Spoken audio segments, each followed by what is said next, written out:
ओम श्री परमात्मने नमः।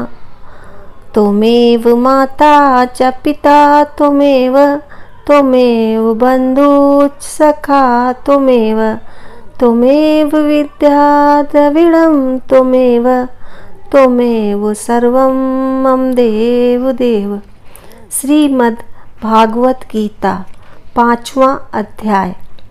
अर्जुन बोले, हे कृष्ण, आप कर्मों के संन्यास की और फिर कर्म योग की प्रशंसा करते हैं, इसलिए इन दोनों में से जो एक मेरे लिए भली भांति निश्चित कल्याणकारक साधन हो उसको कहिए। श्री भगवान बोले, कर्म संन्यास और कर्म योग ये दोनों ही परम कल्याण के करने वाले हैं, परंतु उन दोनों में भी कर्म संन्यास से कर्म योग साधन में सुगम होने से श्रेष्ठ है। हे अर्जुन, जो पुरुष न किसी से द्वेष करता है और न किसी की आकांक्षा करता है, वह कर्मयोगी सदा सन्यासी ही समझने योग्य है, क्योंकि राग द्वेषादि द्वंद्वों से रहित पुरुष सुख पूर्वक संसार बंधन से मुक्त हो जाता है। उपयुक्त संन्यास और कर्म योग को मूर्ख लोग पृथक पृथक फल देने वाले कहते हैं, न कि पंडित जन, क्योंकि दोनों में से एक में भी सम्यक प्रकार से स्थित पुरुष दोनों के फल स्वरूप परमात्मा को प्राप्त होता है। ज्ञान योगियों द्वारा जो परम धाम प्राप्त किया जाता है, कर्म योगियों द्वारा भी वही प्राप्त किया जाता है। इसलिए जो पुरुष ज्ञान योग और कर्म योग को फल रूप में देखता है, वही यथार्थ देखता है। परंतु हे अर्जुन, कर्म योग के बिना संन्यास अर्थात मन, इंद्रिय और शरीर द्वारा होने वाले संपूर्ण कर्मों में कर्तापन का त्याग प्राप्त होना कठिन है, और भगवत स्वरूप को मनन करने वाला कर्मयोगी परम ब्रह्म परमात्मा को शीघ्र ही प्राप्त हो जाता है। जिसका मन अपने वश में है, जो जितेंद्रिय एवं विशुद्ध अंतःकरण वाला है, और संपूर्ण प्राणियों का आत्म रूप परमात्मा ही जिसकी आत्मा है, ऐसा कर्मयोगी कर्म करता हुआ भी लिप्त नहीं होता। तत्व को जानने वाला सांख्य योगी तो देखता हुआ, सुनता हुआ, स्पर्श करता हुआ, सूंघता हुआ, भोजन करता हुआ, गमन करता हुआ, सोता हुआ, श्वास लेता हुआ, बोलता हुआ, त्यागता हुआ, ग्रहण करता हुआ तथा आँखों को खोलता और मूंदता भी सब इंद्रियां अपने अपने अर्थों में बरत रही हैं। इस प्रकार समझ कर निसंदेह ऐसा माने कि मैं कुछ भी नहीं करता हूँ। जो पुरुष सब कर्मों को परमात्मा में अर्पण करके और आसक्ति को त्याग कर कर्म करता है, वह पुरुष जल से कमल के पत्ते की भांति पाप से लिप्त नहीं होता। कर्मयोगी ममत्व बुद्धि रहित केवल इंद्रिय, मन, बुद्धि और शरीर द्वारा भी आसक्ति को त्याग कर अंतःकरण की शुद्धि के लिए कर्म करते हैं। कर्मयोगी कर्मों के फल का त्याग करके भगवत प्राप्ति रूप शांति को प्राप्त होता है, और सकाम पुरुष कामना की प्रेरणा से फल में आसक्त होकर बंधता है।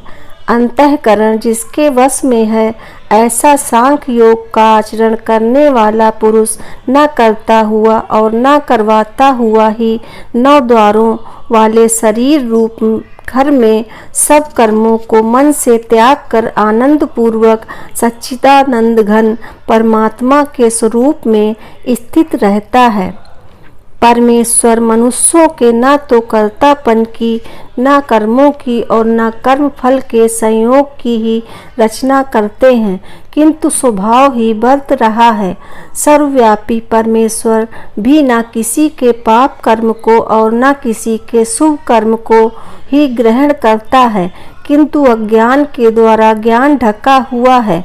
उसी से सब अज्ञानी मनुष्य मोहित हो रहे हैं, परंतु जिनका वह अज्ञान परमात्मा के तत्व ज्ञान द्वारा नष्ट कर दिया गया है, उनका वह ज्ञान सूर्य के सदृश उस सच्चिदानंद घन परमात्मा को प्रकाशित कर देता है। जिनका मन तद्रूप हो रहा है, जिनकी बुद्धि तद्रूप हो रही है और सच्चिदानंद घन परमात्मा में ही जिनकी निरंतर एक ही भाव से स्थिति है, ऐसे तत्परायण पुरुष ज्ञान के द्वारा पाप रहित होकर अनपुनरावृत्ति को अर्थात परम गति को प्राप्त होते हैं। वे ज्ञानी जन विद्या और विनय युक्त ब्राह्मण में तथा गौ, हाथी, कुत्ते और चांडाल में भी समदर्शी ही होते हैं। जिनका मन समभाव में स्थित है, उनके द्वारा इस जीवित अवस्था में ही संपूर्ण संसार जीत लिया गया है, क्योंकि सच्चिदानंद घन परमात्मा निर्दोष और सम है। इससे वे सच्चिदानंद घन परमात्मा में ही स्थित हैं। जो पुरुष प्रिय को प्राप्त होकर हर्षित नहीं हो और अप्रिय को प्राप्त होकर उद्विग्न न हो, वह स्थिर बुद्धि संशय रहित ब्रह्मवेत्ता पुरुष सच्चिदानंद घन परमात्मा परम ब्रह्म परमात्मा में एक ही भाव से नित्य स्थित है। बाहर के विषयों में आसक्ति रहित अंतःकरण वाला साधक आत्मा में स्थित जो ध्यान जनित सात्विक आनंद है, उसको प्राप्त होता है। तदंतर वह सच्चिदानंद घन ब्रह्म परमात्मा के ध्यान रूप योग में अभिन्न भाव से स्थित पुरुष अक्षय आनंद का अनुभव करता है। जो ये इंद्रिय तथा विषयों के संयोग से उत्पन्न होने वाले सब भोग हैं, यद्यपि विषयी पुरुषों को सुख रूप भासते हैं, तो भी दुख के ही हेतु हैं और आदि अंत वाले अर्थात अनित्य हैं। इसलिए हे अर्जुन, बुद्धिमान विवेक की पुरुष उनमें ही रमता। जो साधक इस मनुष्य शरीर में शरीर का नाश होने से पहले पहले ही काम क्रोध से उत्पन्न होने वाले वेग को सहन करने में समर्थ हो जाता है, वही पुरुष योगी है और वही सुखी है। जो पुरुष अंतरात्मा में ही सुख वाला है, आत्मा में ही रमण करने वाला है तथा जो आत्मा में ही ज्ञान वाला है, वह सच्चिदानंद घन परम ब्रह्म परमात्मा के साथ एक ही भाव को प्राप्त सांख्य योगी शांत ब्रह्म को प्राप्त होता है।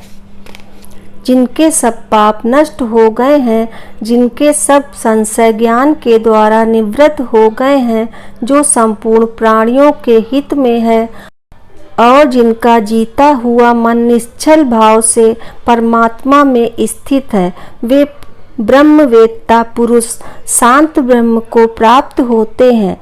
काम क्रोध से रहित जीते हुए चित्त वाले परम ब्रह्म परमात्मा का साक्षात्कार किए हुए ज्ञानी पुरुषों के लिए सब ओर से शांत परम ब्रह्म परमात्मा ही परिपूर्ण है। बाहर के विषय भोगों को न चिंतन करता हुआ बाहर ही निकलकर और नेत्रों की दृष्टि को भ्रकुटी के बीच में स्थित करके तथा नासिका में विचरने वाले प्राण और अपान वायु को सम करके जिसकी इंद्रियां मन और बुद्धि जीती हुई हैं, ऐसा जो मोक्ष परायण मुनि इच्छा भय और क्रोध से रहित हो गया है, वह सदा मुक्त ही है। मेरा भक्त मुझको सब यज्ञ और तपों का भोगने वाला, संपूर्ण लोकों के ईश्वर का भी ईश्वर तथा संपूर्ण भूत प्राणियों का सुहृदय अर्थात स्वार्थ रहित दयालु और प्रेमी, ऐसा तत्व से जानकर शांति को प्राप्त होता है। 5वां अध्याय समाप्त। जय श्री कृष्णा। राधे राधे। 6ठा अध्याय। श्री भगवान बोले, जो पुरुष कर्म फल का आश्रय न लेकर करने योग्य कर्म करता है, वह सन्यासी तथा योगी है और केवल अग्रिका का त्याग करने वाला सन्यासी नहीं है तथा केवल क्रियाओं का त्याग करने वाला योगी नहीं है। हे अर्जुन, जिसको संन्यास ऐसा कहते हैं उसी को तू योग जान, क्योंकि संकल्पों का त्याग न करने वाला कोई भी पुरुष योगी नहीं होता। योग में आरूढ़ होने की इच्छा वाले मननशील पुरुष के लिए योग की प्राप्ति में निष्काम भाव से कर्म करना ही हेतु कहा जाता है, और योगारूढ़ हो जाने पर उस योगारूढ़ पुरुष का जो सर्व संकल्पों का अभाव है वही कल्याण में हेतु कहा जाता है। जिस काल में न तो इंद्रियों के भोगों में और न कर्मों में ही आसक्त होता है, उस काल में सर्व संकल्पों का त्यागी पुरुष योगारूढ़ कहा जाता है। अपने द्वारा अपना संसार समुद्र से उद्धार करे और अपने को अधिगति में न डाले, क्योंकि यह मनुष्य आप ही तो अपना मित्र है और आप ही अपना शत्रु है। जिस जीवात्मा द्वारा मन और इंद्रियों सहित शरीर जीता हुआ है, उस जीवात्मा का तो वह आप ही मित्र है, और जिसके द्वारा मन तथा इंद्रियों सहित शरीर नहीं जीता गया है, उसके लिए वह आप ही शत्रु के सदृश शत्रुता में बरतता है। सर्दी गर्मी और सुख दुख में तथा मान और अपमान में जिसके अंतःकरण की वृत्तियां भली भांति शांत हैं, ऐसे स्वाधीन आत्मा वाले पुरुष के ज्ञान में सच्चिदानंद घन परमात्मा सम्यक प्रकार से स्थित हैं, अर्थात उसके ज्ञान में परमात्मा के सिवा अन्य कुछ है ही नहीं।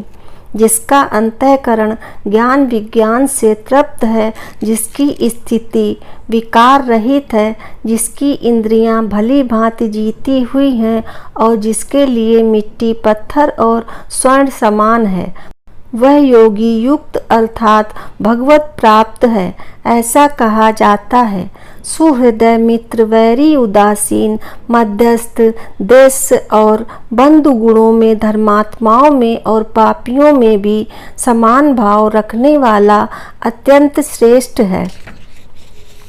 मन और इंद्रियों सहित शरीर को वश में रखने वाला आशा रहित और संग्रह रहित योगी अकेला ही एकांत स्थान में स्थित होकर आत्मा को निरंतर परमात्मा में लगावे। शुद्ध भूमि में जिसके ऊपर क्रमशः कुशा मृगछाला और वस्त्र बिछे हैं, जो न बहुत ऊंचा है और न बहुत ही नीचा, ऐसे अपने आसन को स्थिर स्थापन करके उस आसन पर बैठकर चित्त और इंद्रियों की क्रियाओं को वश में रखते हुए मन को एकाग्र करके अंतःकरण की शुद्धि के लिए योग का अभ्यास करे। काया सिर और गले को समान एवं अचल धारण करके और स्थिर होकर अपनी नासिका के अग्रभाग पर दृष्टि जमा कर अन्य दिशाओं को न देखता हुआ ब्रह्मचारी के व्रत में स्थित भय रहित तथा भली भांति शांत अंतःकरण वाला सावधान योगी मन को रोक कर मुझ में चित्त वाला और मेरे परायण होकर स्थित होवे। वश में किए हुए मन वाला योगी इस प्रकार आत्मा को निरंतर मुझ परमेश्वर के स्वरूप में लगाता हुआ मुझ में रहने वाली परमानंद की पराकाष्ठा रूप शांति को प्राप्त होता है। हे अर्जुन, यह योग न तो बहुत खाने वाले का, न बिल्कुल न खाने वाले का, न बहुत शयन करने के स्वभाव वाले का और न सदा जागने वाले का ही सिद्ध होता है। दुखों का नाश करने वाला योग तो यथा योग आहार विहार करने वाले का, कर्मों में यथा योग चेष्टा करने वाले का और यथा योग सोने तथा जागने वाले का ही सिद्ध होता है।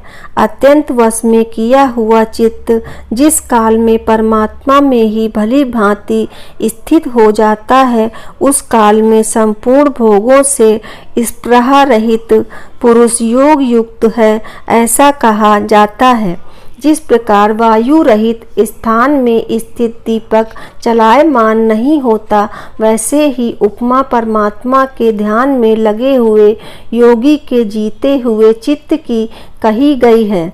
योग के अभ्यास से निरुद्ध चित्त जिस अवस्था में उपराम हो जाता है और जिस अवस्था में परमात्मा के ध्यान से शुद्ध हुई सूक्ष्म बुद्धि द्वारा परमात्मा को साक्षात करता हुआ सच्चिदानंद घन परमात्मा में ही संतुष्ट रहता है, इंद्रियों से अतीत केवल शुद्ध हुई सूक्ष्म बुद्धि द्वारा ग्रहण करने योग्य जो अनंत आनंद है, उसको जिस अवस्था में अनुभव करता है और जिस अवस्था में स्थित वह योगी परमात्मा के स्वरूप से विचलित होता ही नहीं, परमात्मा की प्राप्ति रूप जिस लाभ को प्राप्त होकर उससे अधिक दूसरा लाभ भी नहीं मानता और परमात्मा प्राप्ति रूप जिस अवस्था में स्थित योगी बड़े भारी दुख में भी चलायमान नहीं होता,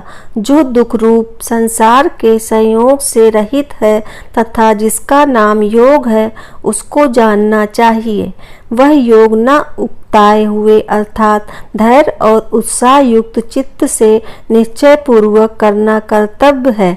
संकल्प से उत्पन्न होने वाली संपूर्ण कामनाओं को निशेष रूप से त्याग कर और मन के द्वारा इंद्रियों के समुदाय को सभी ओर से भली भांति रोक कर क्रम क्रम से अभ्यास करता हुआ उपरति को प्राप्त हो तथा धैर्य युक्त बुद्धि के द्वारा मन को परमात्मा में स्थित करके परमात्मा के सिवा और कुछ भी चिंतन न करें।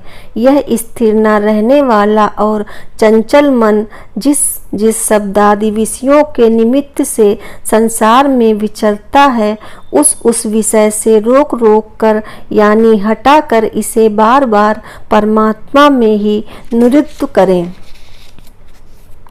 क्योंकि जिसका मन भली भांति शांत है, जो पाप से रहित है और जिसका रजोगुण शांत हो गया है, ऐसे इस सच्चिदानंद घन ब्रह्म के एक साथ एक ही भाव हुए योगी को उत्तम आनंद प्राप्त होता है।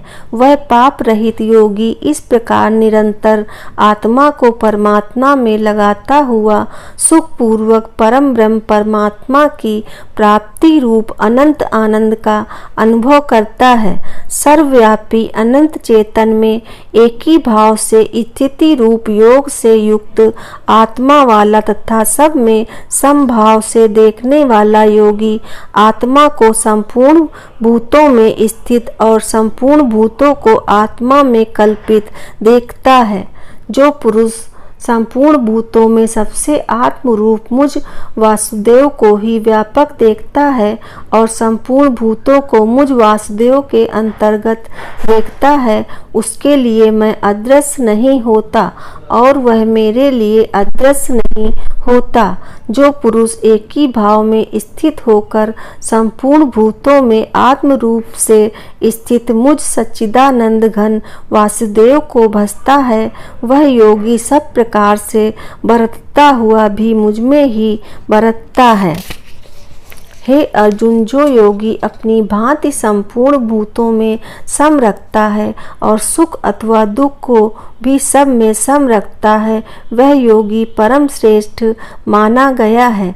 अर्जुन बोले, हे मधुसूदन, जो यह योग आपने समभाव से कहा है, मन के चंचल होने से मैं इसको नित्य स्थिति को नहीं देखता हूँ, क्योंकि हे श्री कृष्ण, यह मन बड़ा चंचल प्रमथन स्वभाव वाला बड़ा दृढ़ और बलवान है, इसलिए उसका वश में करना मैं वायु को रोकने की भांति अत्यंत दुष्कर मानता हूँ। श्री भगवान बोले, हे महाबाहो, निसंदेह मन चंचल और कठिनता से वश में होने वाला है, परंतु हे कुंती पुत्र अर्जुन, यह अभ्यास और वैराग से वश में होता है।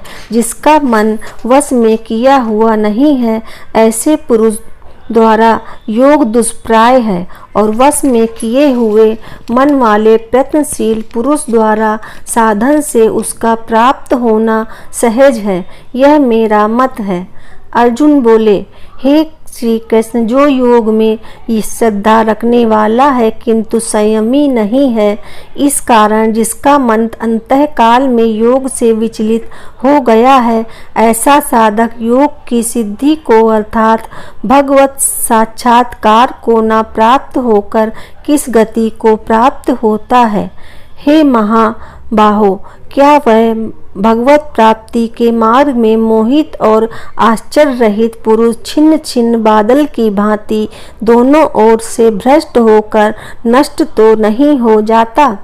हे श्री कृष्ण, मेरे इस संशय को संपूर्ण रूप से छेदन करने के लिए आप ही योग्य हैं, क्योंकि आपके सिवा दूसरा इस संशय का छेदन करने वाला मिलना संभव नहीं है।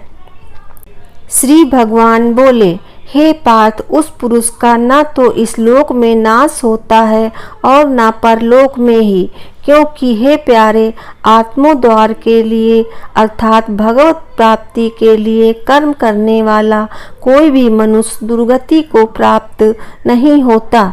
योग भ्रष्ट पुरुष पुण्यवानों के लोकों को अर्थात स्वर्ग आदि उत्तम लोकों को प्राप्त होकर उनमें बहुत वर्षों तक निवास करके फिर शुद्ध आचरण वाले श्रीमान पुरुषों के घर में जन्म लेता है, अथवा वैराग्यवान पुरुष उन लोकों में न जाकर ज्ञानवान योगियों के ही कुल में जन्म लेता है। परंतु उस प्रकार का जो यह जन्म है, जो संसार में निसंदेह अत्यंत दुर्लभ है, वहाँ उस पहले शरीर में संग्रह किए हुए बुद्धि संयोग को अर्थात समबुद्धि रूप योग के संस्कारों को अनायास ही प्राप्त हो जाता है। और हे कुरुनंदन, उसके प्रभाव से वह फिर परमात्मा की प्राप्ति रूप सिद्धि के लिए पहले से भी बढ़कर प्रयत्न करता है। वह श्रीमानों के घर में जन्म लेने वाला योग भ्रष्ट पराधीन हुआ भी उस पहले के अभ्यास से ही निसंदेह भगवान की ओर आकर्षित किया जाता है, तथा समबुद्धि रूप योग का जिज्ञासु भी वेद में कहे हुए सकाम कर्मों के फल को उल्लंघन कर जाता है। परंतु प्रयत्न पूर्वक अभ्यास करने वाला योगी तो पिछले अनेक जन्मों के संस्कार बल से इसी जन्म में संसिद्ध होकर संपूर्ण पापों से रहित हो फिर तत्काल ही परम गति को प्राप्त हो जाता है। योगी तपस्वी से श्रेष्ठ है, शास्त्र ज्ञानियों से भी श्रेष्ठ माना गया है, और सकाम कर्म करने वालों से भी योगी श्रेष्ठ है। इससे हे अर्जुन, तू योगी हो।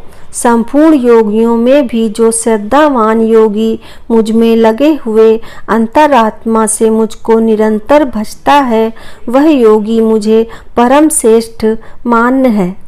छठा अध्याय समाप्त। जय श्री कृष्णा। राधे राधे। दोस्तों, आपको ये वीडियो कैसी लगी कृपया कमेंट बॉक्स में जय श्री कृष्णा जरूर लिखें, और आगे की ऐसे ही अध्यायों को सुनने के लिए हमारे चैनल को सब्सक्राइब जरूर करें। धन्यवाद।